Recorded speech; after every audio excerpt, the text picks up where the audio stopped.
কায়াব বিন উজরা রাদিয়াল্লাহু তাআলা আনহু হইতে বর্ণিত আছে, একদা নবী করিম সাল্লাল্লাহু আলাইহি সাল্লাম ইরশাদ করিলেন, তোমরা মিম্বরের নিকটবর্তী হও। আমরা হাজির হইলাম।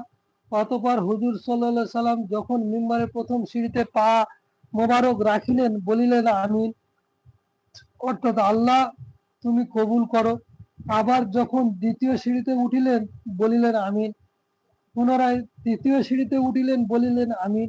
খুতবা শেষে হুজুর সাল্লাল্লাহু আলাইহি সাল্লাম যখন মিম্বার হইতে অবতরণ করেন, আমরা জিজ্ঞাসা করিলাম, হুজুর, পদ্ম মিম্বারে উঠিবার সময়, অর্থাৎ প্রথম মিম্বারে উঠিবার সময় যা কিছু শুনিলাম, ইতিপূর্বে তা কখনোই শুনি নাই।